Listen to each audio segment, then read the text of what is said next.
समाजवादी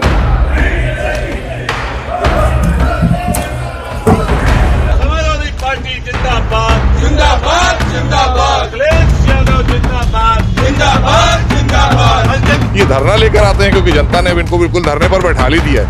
ये जनता ने बैठाला है धरने पर ना। नाले हैं बड़े बड़े शहरों के किनारे से जाते हैं, सारा गंदा पानी उस नदी में पड़ता है, तो कैसे गंगा साफ हो जाएगी? आप सरकार से मुद्दा की बात करेंगे तो वो बात करेंगे रेगिस्तान पाकिस्तान की।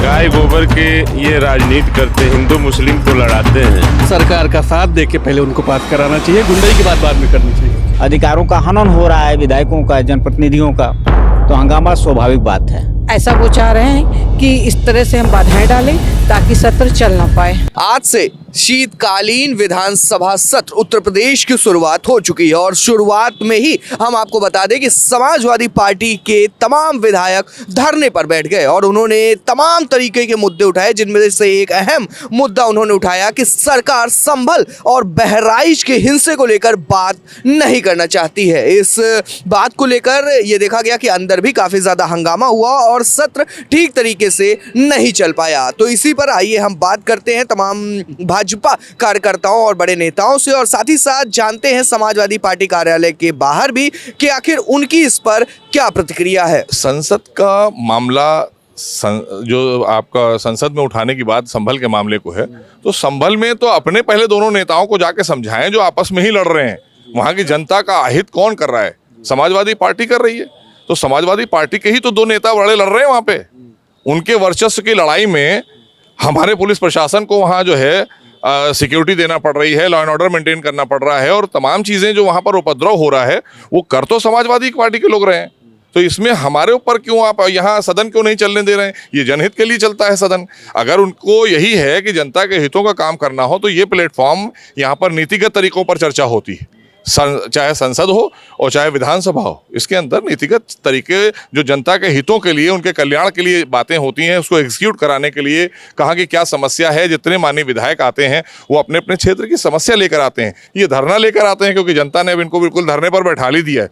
ये जनता ने बैठाला है धरने पर ना। इतने दिन मलाई काटी है, भ्रष्टाचार, गुंडा राज, बलात्कार, क्या नहीं किया इन्होंने? सब कुछ तो कर चुके और ऐसे ही लोगों को महिमा मंडन आज भी कर रहे हैं। अपराधियों को आज भी संरक्षण दे रहे हैं। आज भी अपराधियों के ही फेवर में खड़ी दिखाई देती है समाजवादी पार्टी। और अगर कांग्रेस आती है तो भ्रष्टाचारियों के साथ आती है। तो इन दोनों का जो जुगलबंदी है, भ्रष्टाचार और गुंडाराज को प्रमोट करने वाले लोग हैं।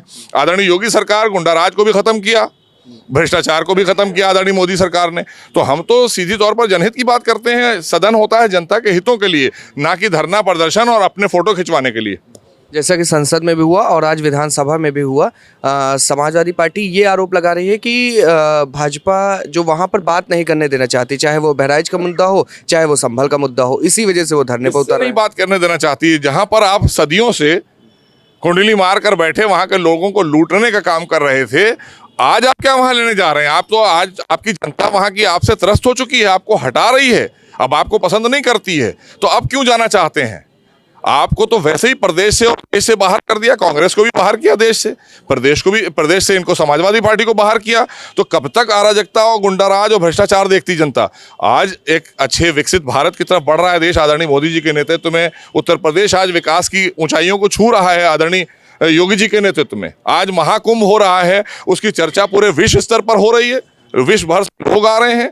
इतनी बड़ी व्यवस्था, कहीं कोई अव्यवस्था नहीं। तो ये सब तो इनका कृत था, इनको जनता ने निकाल दिया है। ये हारे हुए लोग हैं, अपने कोई वापस प्लेटफॉर्म नहीं देगी जनता।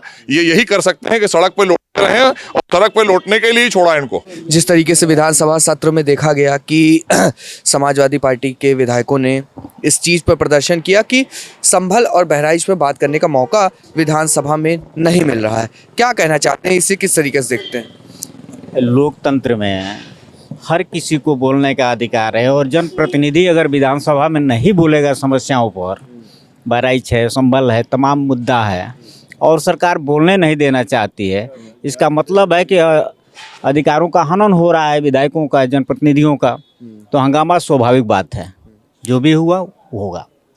जिस तरीके से देखा गया कि समाजवादी पार्टी के राष्ट्रीय अध्यक्ष अखिलेश यादव जी महाकुंभ पर एक प्रश्न चिन्ह खड़ा करते हैं, जिसमें वो ये कहते हैं महाकुंभ का इतना बड़ा आयोजन हो रहा है, लेकिन जो वहाँ की गंगा नदी है उस पर सरकार इतना खर्च कर चुकी है, लेकिन उस पर कोई काम नहीं हुआ। जो उत्तर प्रदेश के अंदर महाकुंभ का सवाल है,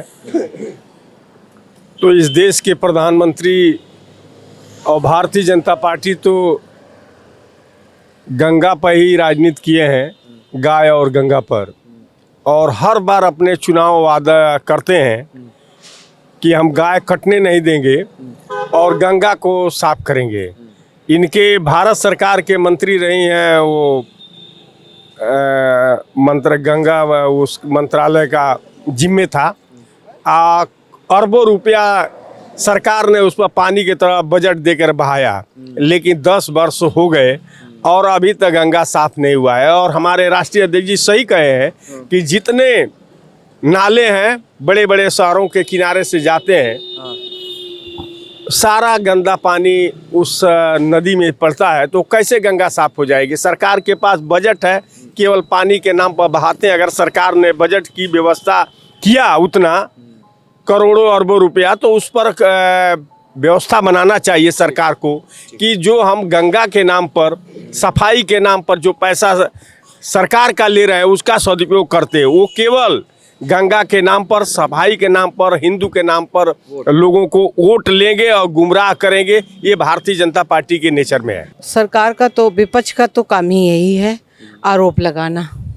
आरोप लगाना उनका काम है। वो हमेशा जब इस तरह से कोई भी काम होता है तो आरोप की वो टिप्पणी लगाते हैं, और काम हो रहा है वो सिर्फ हमारे काम में विलम्ब डाल रहे हैं, बाधाएं डाल रहे हैं हमारे काम में। उनका यही काम है, क्योंकि इनकी सरकार में कभी इन्होंने सिर्फ वोट बैंक प्रयोग किया है और कुछ भी नहीं किया है, सिर्फ सुनहरे सपने दिखाए हैं। हम भारतीय जनता पार्टी जो काम कर रही है, विकास पे काम कर रही है, विकसित भारत पे काम कर रही है, भारत सरकार की कितनी योजनाओं पे काम कर रही है, और इनका काम है सिर्फ हर चीज़ों पे बाधाएं डालना। और विधानसभा के कार्य को ऐसा वो चाह रहे हैं कि इस तरह से हम बाधाएं डालें ताकि सत्र चल ना पाए। जिस तरीके से विधानसभा सत्र में हमने देखा कि संभल और बहराइच के मुद्दे पर जोरदार हंगामा हुआ, जबकि सरकार ये कि भाई आप दूसरे विषयों पर चर्चा कर लीजिए या उस पर भी करिए, तो आराम से करिए, इस तरीके से हंगामा मत मचाइए। क्या कहना चाह रहे हैं आप? सरकार से मुद्दा की बात करेंगे तो वो बात करेंगे रेगिस्तान पाकिस्तान की। ये शिक्षा की बात नहीं करेंगे, विकास की बात नहीं करेंगे, महंगाई पर बात नहीं करेंगे। इनका काम सारा जो है कि नाकामा है। यही सरकार के काम चल रहा है। झूठ में दिखा दिए कि गड्ढा मुक्त हो गया, कहीं गड्ढा मुक्त नहीं हुआ, सब रोड ऐसे पड़े हैं उत्तर प्रदेश का। तो यही सरकार काम कर रही है, जबरदस्ती मुकदमा लिखवा के जेल में डाल दे रही है। अगर आप कायदे से बात करेंगे तो कायदे से नहीं बात करेंगे। सत्र पर भैया आप क्या कहना चाहते हैं? जिस तरीके से हमने देखा कि जोरदार हंगामा आज पहले ही दिन समाजवादी पार्टी के विधायकों ने मचा दिया, क्या कहना चाह रहे हैं, कितना सही है? देखिए, सरकार इस जुमलाबाजियों की सरकार है। गाय गोबर के ये राजनीति करते, हिंदू मुस्लिम को लड़ाते हैं। और देखिए, संभल का जो मामला था, वहाँ गोलियाँ चली, सारे लोग घायल हुए, लेकिन वहाँ कोई जांच नहीं हुआ। ये संयोजित तरीके बीजेपी ने ये काम किया। उन लोगों ने दोबारा जांच कराया, एक बार सर्वे हो चुका था, दोबारा सर्वे के लिए बरगलाया गया हिंदुओं को, मुस्लिम को, ये कि राइट हो, हिंदू मुस्लिम राइट होगा तो इनका टीआरपी बढ़ेगा बीजेपी का। बीजेपी सरकार यही चाहती है कि कहीं भी मंदिर मस्जिद हो वहाँ मुद्दा खोजती है कि ये दोनों को, हिंदू को लड़ाएंगे तो हमारा वोट बढ़ेगा। जो सदन नहीं चलने दे रहा है विपक्ष, चाहे वो तो एकदम असंवैधानिक है। सदन चलना चाहिए, सदन को चलने देना चाहिए और अपनी बात सदन के पटल पे रखना चाहिए, न कि सदन के बाहर। सदन नहीं चल रहा होता तब वो बाहर अपनी बात रखते तो बात समझ में आती है। उनकी मंशा ही नहीं ठीक है। वो संभल में जो घटना हुई, वो घटना कैसे हुई आप लोगों को भी पता है, और उस घटना पर सरकार पूर्ण कार्रवाई कर रही है, और सभी जो भी दंगाई हैं उनका धरपकड़ किया, उनको जेल भेज रही है। और सबसे बड़ी बात है कि 71 में वहाँ दंगा हुआ था, और 71 के दंगे में आज जो मंदिर वहाँ निकला है, 46 वर्षों बाद, 46 वर्षों तक वो मंदिर क्यों छिपा था? 71 के दंगाइयों को सजा क्यों नहीं दी गई? जो भी बीच में सरकारें रहीं, भारतीय जनता पार्टी की तो सरकार नहीं रही, या तो कांग्रेस की सरकार रही, या समाजवादी पार्टी की सरकार रही, या अन्य दलों की जनता दल की सरकार रही, तो उस समय 46 वर्षों तक कार्रवाई की। उतना बड़ा मंदिर, उतना पुराना मंदिर, उतनी पुरानी मूर्ति एक दिन में तो कोई नहीं लगा देगा, जिला प्रशासन एक दिन में नहीं। और संभल में चाहे बहराइच हो, सरकार अपनी त्वरित कार्रवाई कर रही है, सभी दंगाइयों को पकड़ रही है, उनको जेल भेज रही है और कानूनी कार्रवाई कर रही है। उनका आरोप निराधार है। संभल में सरकार जो भी संभव है वो कर रही है। सदन में और भी बहुत सारे इस प्रदेश के कल्याण के लिए महत्वपूर्ण विषय पेंडिंग पड़े हुए हैं। समाजवादी पार्टी को पहले जन कल्याण के विधेयकों पे सरकार का साथ दे के पहले उनको पास कराना चाहिए, गुंडई की बात बाद में करनी चाहिए। अब जनता ने आपको चुन के भेजा है प्रदेश के कल्याण की बात करने के लिए, आप सदन की गतिविधियों को रोक के गुंडई ही तो कर रहे हैं, और क्या है। ने पहले जो है भाजपा कार्यालय के आसपास बात की और उसके बाद समाजवादी पार्टी कार्यालय के आसपास बात की, तो वहाँ पर जो भाजपा कार्यकर्ताओं का कहना है वो ये साफ है कि ये यहाँ पर भी दंगा करने का प्रयास कर रहे हैं विधानसभा सत्र में भी। लेकिन दूसरी तरफ जब हमने समाजवादी पार्टी कार्यालय के अंदर बात करनी शुरू की तो वहाँ पर आपने सुना किस तरीके से लोगों ने भाजपा पर बहुत बड़े आरोप लगा दिए, और सिर्फ सत्र को लेकर ही नहीं, महाकुंभ को लेकर भी, वहां की गंगा नदी को लेकर भी एक बड़ा प्रश्न चिन्ह खड़ा करते हैं। कैमरा पर्सन अंबर शुक्ला के साथ उत्कर्ष सिंह, लखनऊ।